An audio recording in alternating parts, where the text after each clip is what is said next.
Time is the only thing in life that never waits. Money can return, people can come back, mistakes can be corrected. But time, once lost, is gone forever. This story begins with a man who understood that truth deeply. His name was Hans Wilsdorf. He was not born into wealth or privilege. There was no powerful family behind him, only silence, discipline, and responsibility. By the age of 12, Hans lost both his parents. No guidance, no protection, no comfort. While other children were dreaming, he was surviving. Life forced him to grow up early. Loneliness became his teacher. Discipline became his shield. Time became his obsession. He learned quickly that every second matters. As a young man, Hans entered the watch industry. Not as a leader, not as an owner. He started at the bottom, watching quietly, learning how time was measured and controlled. At that time, watches were simple tools. They were not symbols of success or luxury. Pocket watches ruled the world. Wristwatches were laughed at. People believed wristwatches were weak and unreliable. Real men carry pocket watches, they said. Wristwatches lose time, they said. No one took them seriously. But Hans saw something different. He noticed how people were changing. Life was becoming faster, more demanding. People needed time visible, not hidden. He believed the future belonged to wristwatches. Not just any wristwatch, but a precise one. A watch that could be trusted completely. A watch that respected time. In 1905, Hans moved to London. He had very little money and no safety net. Still, he started a small company. Just belief, effort, and vision. Then he made a bold move. He named his brand Rolex. The name had no meaning, no history, but it sounded strong and timeless. People questioned his choice. Why such a strange name? Why not something traditional? Hans didn't explain. He believed a name gains power through results, not through explanation, not through marketing, but through time. The real challenge was accuracy. Early wristwatches were unreliable. They lost seconds, sometimes minutes. Most brands accepted this flaw. Hans refused to accept it. He didn't want Rolex to be average. He wanted perfection, even if it cost everything. So he did something revolutionary. He sent Rolex wristwatches for official testing. No one had done this before. People thought it was foolish. In 1910, history changed. A Rolex wristwatch received a chronometer certificate. For the first time ever, the world was stunned. A wristwatch more accurate than pocket watches. Suddenly, Rolex was no longer a joke. It became a symbol of precision. But Hans was not satisfied.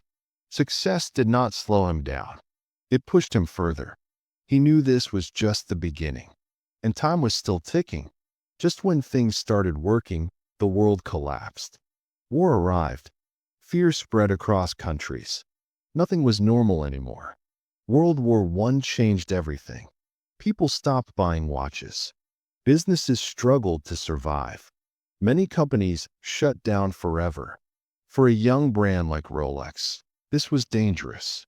Money was tight. Uncertainty was everywhere. Failure felt close. Hans Wilsdorf faced heavy criticism. People said wristwatches were still a bad idea. They blamed him for bad timing. They told him to quit. But Hans didn't panic. He believed crisis reveals character, and time tests patience. So he stayed calm. Then another problem appeared. Watches were not waterproof. Moisture destroyed movements. Customers complained constantly. Sweat, rain, and dust ruined watches. Accuracy was lost. Trust was broken. This could destroy the brand. Instead of ignoring the problem, Hans obsessed over it. He didn't want excuses. He wanted a solution. Something no one had built before. Years of experiments followed. Failures piled up. Costs increased. Critics laughed louder. Engineers said it was impossible. A fully sealed wristwatch? They said it couldn't be done. Hans disagreed. In 1926, Rolex changed history again. They created the first waterproof wristwatch. They called it the Oyster. Strong, sealed, unbreakable. But invention alone was not enough. The world needed proof. Not words, not advertisements. So Hans took a bold risk. He gave the watch to a swimmer. She crossed the English Channel wearing it. Everyone watched. For more than 10 hours, the watch stayed underwater. Cold, pressure, waves. When she reached the shore, it still worked. Perfectly. The next day, the world believed. Rolex was no longer just accurate. It was durable. It was fearless. But success brings new pressure. Demand increased rapidly. Expectations became higher. Mistakes were no longer forgiven. Then came the Great Depression. Markets crashed. Money vanished. Luxury became a bad word. Once again, Rolex stood at risk. Many brands lowered quality to survive. Others chased cheap production. Hans refused. He believed quality is tested in hard times, not in easy ones. So he made another risky choice. He invested more. He focused on professionals, pilots, divers, explorers, people who needed absolute reliability, people who trusted time with their lives. Rolex became their partner. Every failure shaped the brand. Every crisis strengthened its identity. Every challenge built resilience. And time kept moving. But the biggest transformation was still coming. The world hadn't yet seen what Rolex would become. The crown was not placed yet. The rise was just beginning. After surviving wars and depressions, Rolex was no longer chasing survival. It was chasing meaning. They wanted to stand for something bigger than profit, something timeless. Hans Wilsdorf understood one truth deeply. People don't buy watches. They buy trust. They buy identity. So Rolex stopped trying to please everyone. It focused on those who dared, those who pushed limits, those who lived on the edge of possibility. Rolex went to the skies. Pilots needed precision. A second could mean life or death. Rolex delivered accuracy without failure. Then it went deeper, into the oceans, where pressure crushed ordinary machines. Rolex refused to break. Divers trusted Rolex with their lives. Explorers trusted it in darkness. Scientists trusted it under extreme conditions. Time became dependable. In 1953, another milestone arrived. The Rolex Submariner was born, built for deep-sea diving, designed for survival. Soon after came the GMT Master, made for pilots crossing time zones. Time was no longer confusing. Rolex made it clear. But something interesting happened. Rolex never called itself luxury. The world did. Because excellence speaks without shouting. Celebrities noticed. Leaders noticed. Champions noticed. Rolex became a symbol, not of money, but of achievement, of discipline, of earned success. Hans Wilsdorf never wanted fast growth. He wanted perfect growth. Every watch was tested. Every detail mattered. Then came a shocking decision.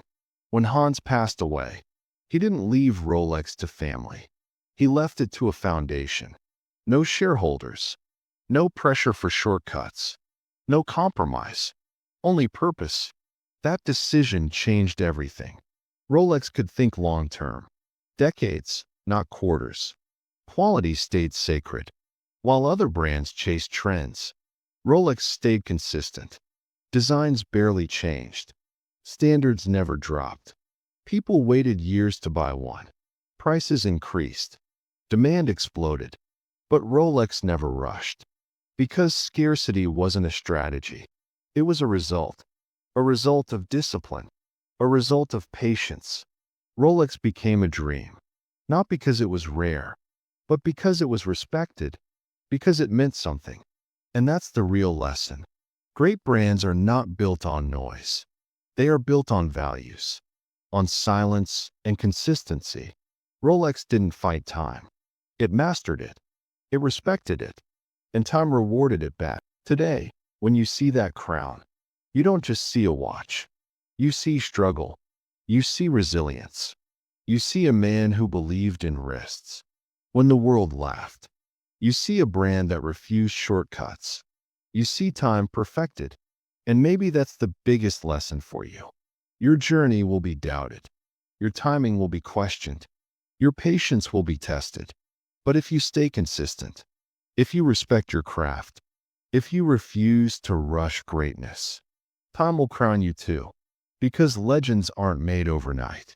They are built second by second, just like Rolex, one tick at a time.